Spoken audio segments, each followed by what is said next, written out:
Hola, ¿cómo andan? ¿Cómo están ustedes? Nosotros muy bien, interesados en... Hace unos días publicaste una columna muy interesante en un medio nacional a propósito de lo que estamos atravesando todos los argentinos y es este descontrol. Hemos perdido los precios de referencia de lo que compramos en alimentación, por ejemplo, ¿no? Y Sí, señalabas en tu columna que el título era Cuatro vivos y un montón de vivillos. Por esto desde donde comienza un producto hasta que llega a nuestra mesa. ¿Qué está sí. pasando? ¿Cómo podés ayudarnos a entender qué pasa con los precios? Bueno, este, el título es un tanto provocador, pero lo que pretendía poner sobre la mesa con esa columna es que, por un lado, el tema de los precios tiene que ver, obviamente, con una inflación desbocada que estamos atravesando en estos días, en estos meses, te diría en estos años, Sí, es verdad.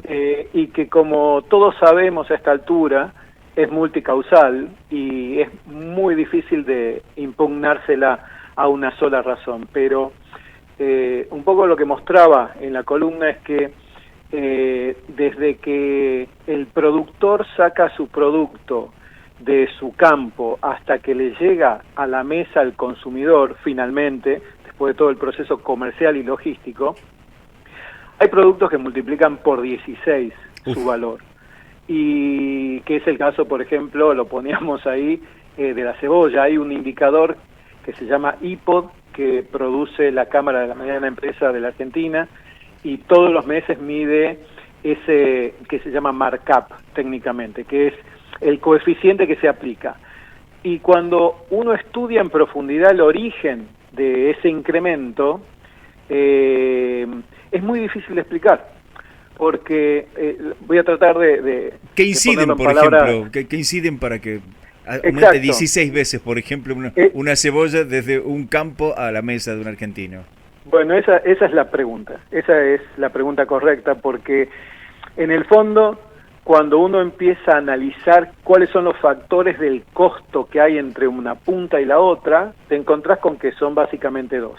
Uno tiene que ver con la logística, que claramente es un servicio sin el cual no podríamos tener nosotros frutas y verduras en nuestras mesas, Sí. y el otro es la comercialización minorista, también es absolutamente indispensable.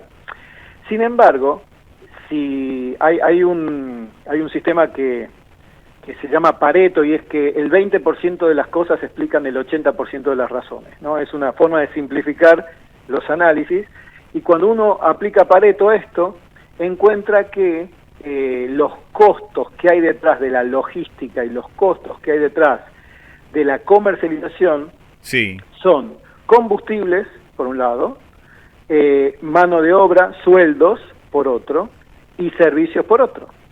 Y cuando analizás en profundidad qué es lo que pasó entre el mes de febrero y el mes de marzo con esos tres elementos, no podés encontrar ninguna explicación a ese salto abrupto, con lo cual, ¿qué es lo que hay detrás de esto? Hay un proceso de concentración muy grande en la comercialización. Los vivillos, los que vos llamás los vivillos, digo, porque ahí, Sí, ahí no claro. llega, digo, el Estado para controlar, digo, y es un sálvese quien pueda.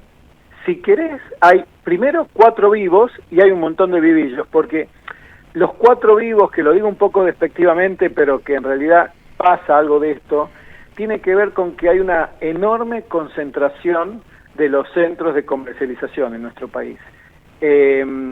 Prácticamente el 44% del consumo se produce en una zona que es el AMBA y la ciudad de o sea, provincia de Buenos Aires, cercanías de la ciudad de Buenos Aires. Sí.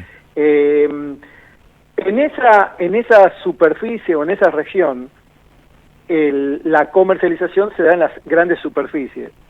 Las grandes superficies, ¿de qué estamos hablando? De De supermercados. supermercados, exactamente. Exactamente. Y los grandes supermercados, que por supuesto tiene todas las provincias y todas las grandes ciudades de nuestro país, tienen un poder de negociación muy fuerte respecto a sus proveedores.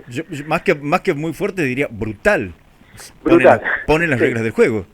Ponen las reglas de juego, y que a su vez, si uno analiza el modelo de negocio de los supermercados, ahora abramos un paréntesis y vamos a ver qué es lo que le está pasando a los supermercados, por qué se produce esta estampida. Los supermercados tienen un modelo de negocio que tienen que ver con su expansión territorial. si uno estudia la rentabilidad de los supermercados en los últimos años, por metro cuadrado, hago una aclaración, en los super lo que se mide es la rentabilidad por metro cuadrado. Por ejemplo, la góndola en donde están los lácteos Sí. tiene un responsable, y ese responsable tiene que lograr que esos lácteos por metro cuadrado den una rentabilidad X. En el mundo se miden así. Sí. Esa rentabilidad históricamente va cayendo. ¿Por qué va cayendo en los supermercados? Porque hay una enorme expansión territorial. Vos podés apreciar que todos los supermercados tienen marcas paralelas donde tienen un formato de menos metros. Sí, ¿Vos viste es que verdad. tenés el gran supermercado con la marca tradicional y después tiene el Express o el como se llame. Sí, tal cual. Bueno, eso ha hecho que cuando vos analizás la rentabilidad por metro cuadrado de los supermercados en los últimos años, en realidad esa rentabilidad cae. Por lo tanto, la única manera que tienen los supermercados de mantener o alcanzar la rentabilidad que tenían históricamente es apretando las clavijas ahí donde pueden apretar. ¿Y dónde pueden apretar? En su relación con los proveedores. Ahora, ¿qué puede hacer el Estado, si es que puede hacer algo, para en todo caso, a ver, no sea un sálvese quien pueda y el pato de la boda terminamos siendo nosotros los consumidores?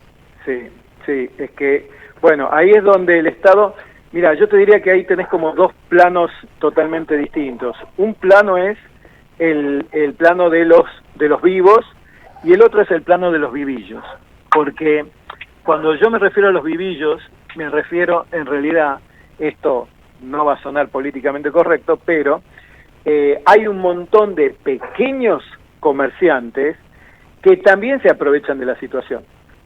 Entonces, el gran supermercado fija el precio, pero después su expansión territorial logra que los que están alrededor de esos supermercados se copien. Yo ponía una anécdota en esa nota, en donde realmente es algo que me pasó el fin de semana pasado, que fui a una verdulería y ninguno de los cajones de fruta y verdura tenían precios. Sí, pasa acá, está pasando, claramente. Y bueno, eso no solo que está mal, que los productos no tengan precio, por tanto el consumidor compra a ciegas, y vos cuando levantás 4 ciruelas, te vas a dar con la sorpresa realmente al final del proceso, o sea, en la caja, de si te alcanza o no te alcanza la plata. No solo que eso está mal, sino que no es legal. Claro. O sea, hay una obligación de mostrar los precios. El no mostrar los precios implica que vos estás escondiendo lo que estás por pagar, o sea, estás escondiendo lo que el otro está por pagar. Entonces, los vivillos son aquellos que se suben a este proceso de brutal incremento de precios y que están, si querés, en los rincones. Con lo cual, vuelvo ahora a tu pregunta. Vos me decías, ¿cómo hace el Estado para controlar esta situación? Es altamente probable que vos puedas controlar las grandes superficies. No es fácil, pero con un Estado presente, con un sistema de control, se puede lograr. Ahora, ojalá, claro. Es imposible que vos te puedas alocar en cada uno de los rincones de cada una de las ciudades, de cada uno de los con los pueblos. negocios de cercanía, claramente. Exactamente, es imposible.